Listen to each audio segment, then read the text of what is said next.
Fertile, lush land dries up. Withering, Kenya's hopes. A very devastating drought is sweeping across Kenya, killing livestock, crops, and children. It is stirring up tensions in the ramshackle slums where the water taps are run dry, and spawning ethnic conflict in the hinterland as communities fight over the last remaining pieces of fertile grazing land. The twin hearts of Kenya's economy, agriculture and tourism, are especially imperiled.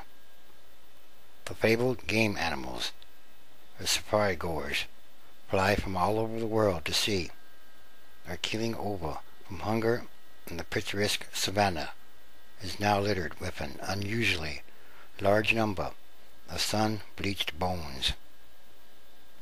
Ethiopia, Sudan, Somalia, Chad, and a number of other African countries have become almost synonymous with drought and famine. But Kenya, this nation, was or is one of the most developed in Africa, home to a typically robust economy, many United Nations offices, and thousands of aid workers.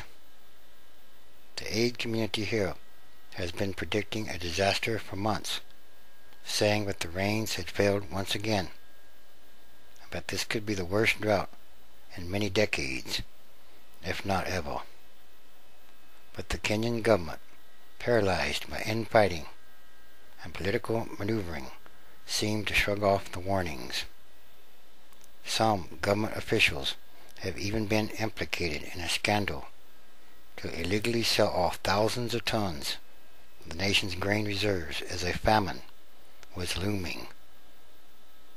So far, a huge international aid operation to avert mass hunger has not kicked in, or at least not as needed. And these are more signs, again. The United Nations World Food Program recently said that nearly 4 million Kenyans, approximately a tenth of the population, urgently needed food. Red lights are flashing across the country, the agency said, but donor nations have been very slow to respond, and the United Nations-led emergency appeal for $576 million is less than half financed. Part of the reason may be the growing disappointment with Kenya's leaders. Yes, more corrupt leaders. They have been poked and prodded by Western ambassadors and their own citizens to overhaul the justice system, the police force, and the electoral commission. The outcry followed a widely discredited election in 2007 that set off a wave of violence, claiming more than 1,000 lives. But many Kenyan politicians seem more preoccupied with positioning themselves for the next election in 2012 than with cleaning up the mess from the last one. Few reforms have been accomplished, and corruption continues to flourish, as the grain scandal currently under investigation has made painfully clear. At a time like this, we need donor confidence, said a humanitarian advisor for the aid group World Vision. But he said that donors might be put off by the politics of what's happening in the country. The dry, arid lands of northern Kenya have been hit the hardest. In some villages, it has not rained in years. But the drought has become a problem nationwide. In Baringo, in the Rift Valley, people are eating cactus because corn and wheat have gotten so expensive. In central Kenya, some have turned to pig feed. And Nairobi, the capital, even the fanciest neighborhoods often go without running water for a week. And it is dark too. Kenya relies on hydropower for electricity, so less rainfall means less power.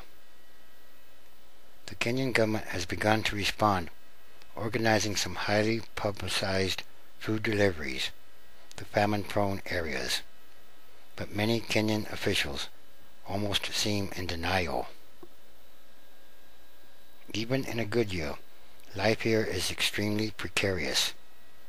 But this year, malnutrition rates among the Turkana people have soared way past emergency thresholds. Turkana children, just a little more than a sheep, are hiking some 20 miles for a gallon of water. And the men are abandoning families, simply vanishing into the desert because they cannot face the shame of being unable to feed their children. Many people here now have nothing to eat but the chalky, bitter fruits that grow wild in the desert. They smash them open with rocks to get at the barely edible part inside. Yes, this is about famine. Extreme famine. World Vision is distributing emergency rations to the worst off areas. The other day, one man who said he lost his 3-year-old son in June waited with a group of men under a thorn tree for a scoop of porridge.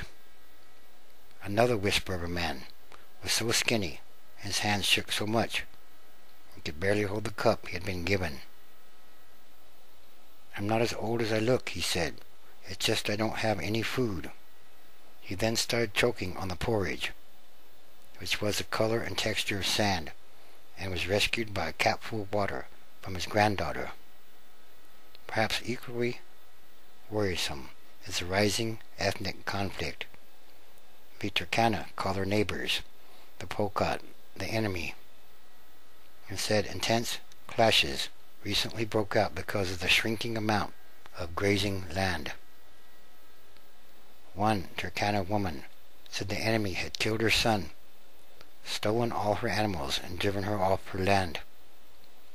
Meteorologists predict rains will be coming by October, hopefully, and they may even bring the other extreme from present conditions. Another El Nino cycle is forecast, which after years of drought and earth baked to a rock-hard crust, could bring the opposite problem: floods, extreme flooding, which is not good either. And all around the world, there is extreme drought going on. Either it rains too much or it rains too little. The climate or the weather has become unbalanced. And yes, climate change is real. Climate change is happening all around the world. It's already here.